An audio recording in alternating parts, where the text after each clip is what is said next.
another edition of Tip Tuesday. My name is Kez, and with me is my adorable wife, Nez, and you're welcome to Coupled. Thank you for staying with us, and we do hope you've had a great week. Yes. So last week, or last time, we actually started a discourse on finances, the couple and their finances, and we started by posing a question. The question was, is my money our money, and her money is just strictly her money? And we tried to speak around it, and we came to the conclusion that actually each individual money comes to a collective pot.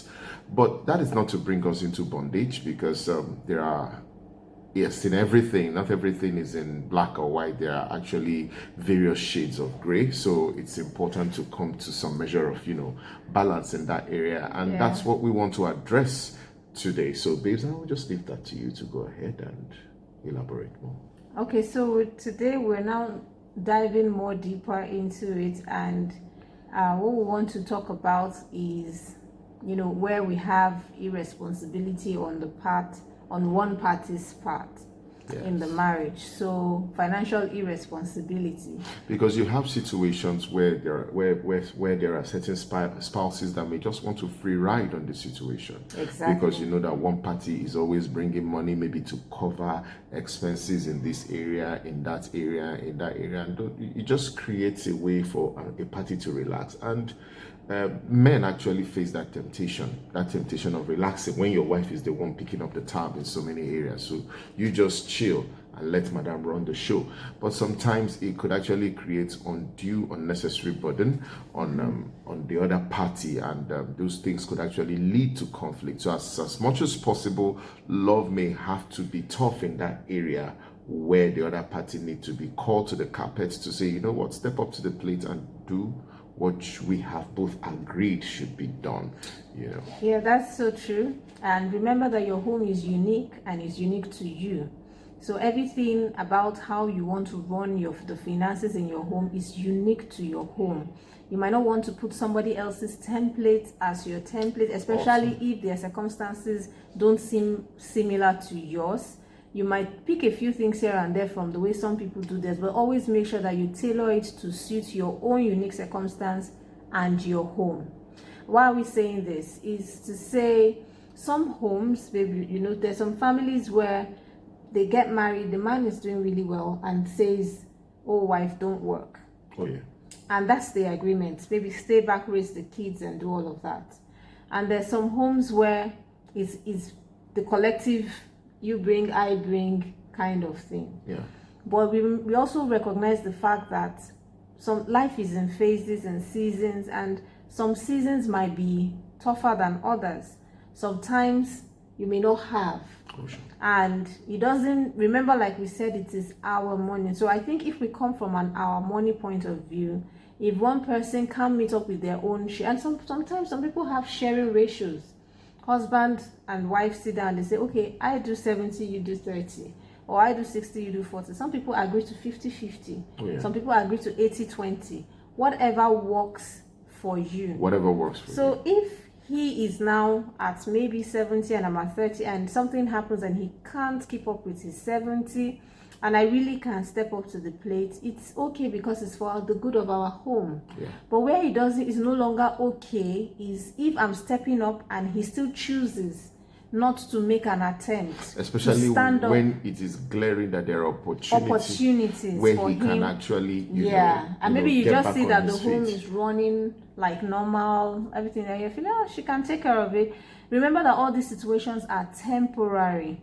Don't make them permanent. So if it's a temporary setback, let's have it at the back of our mind. This is temporary and we're going to get out of this with encouragement, with love, with working together.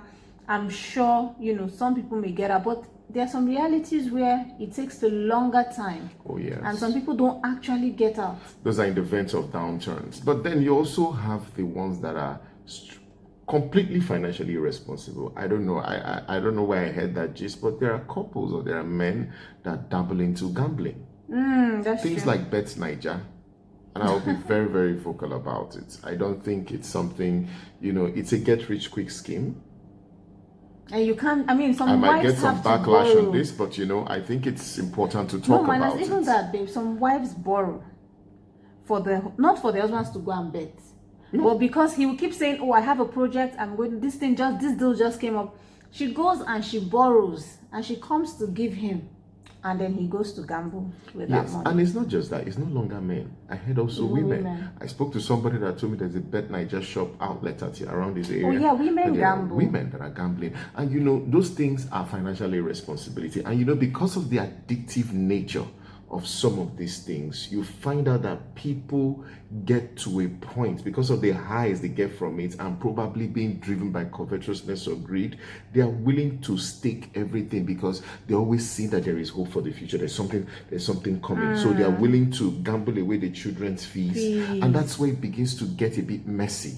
And at that point, when you see such measure of financial irresponsibility, the money, if it's within his control, he takes it to the club, or he takes it to drink, or he doesn't how would I say, he doesn't plan with a certain level of foresight. At that point, you know, yes, our money is our money, but we need to exercise caution at this point. Very true. But that doesn't mean you hide under that umbrella. And do all sorts and say, you know what, I'll hold my money because of this and that. You see, the essence of marriage is that, you know, it's important that we share everything. That's the objective. But for you to come to a point about how things should be distributed, there has to be open and honest communication. And you know, in case someone listening is wondering, okay, but this is just me, like I'm the one doing everything, he's not even pulling his weight, he's not even trying. Or you're the man thinking, I work so hard, she's not even able to hold on to anything, we're trying a job, she's not able to learn a skill, whatever it is, and I'm having to do a lot, and still she doesn't even manage, she mismanages the funds. Right? Those things happen. One, I would say, is if you are the lady and you keep picking up stuff and he's not trying to get better, there's a place of lovingly communicating that, oh, you know, you need to step up. Loving confrontation. Yes. And then if he's not listening, you might need to reach out to someone he respects that can talk to him to say, you know, you need to man up and be a man in your home. And while all this is happening, you need to also be wise as the woman to play with caution. What I mean play with caution is, at this point, you might need to have some sort of savings for the family, because even if you feel you're bringing out everything, you want to also make sure that there's something when you're really, really down and out. So, because you know, I'm up for, I think that's the next one we're going to talk about in maybe the next video. For people always say, what's that word now? Is it open something? Because when they say, do you tell your spouse everything, all the money you get? Okay, are you open declaration or something? There's a name is called, right? Full disclosure. So yeah, that's another one we should talk about. But in the spirit of full disclosure, if you realize that you're in that kind of situation and it's really bad, full disclosure might not be to your benefit. And that's the honest truth. Because if he's going to gamble away the money, he's going to gamble it away.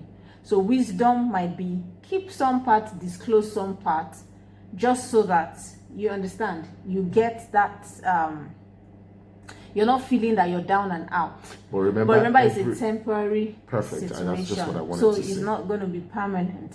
And if he still doesn't listen, you guys might need to go into counseling or therapy. That's the honest truth. Yes, because money really is a central part of, you know, is a central part of the marriage, you know. And I mean, for the man also who has a wife who is not, you know, mismanages funds and things like that, maybe you can also check what is she able to manage, and you know, release the funds to her based on what she can manage per time.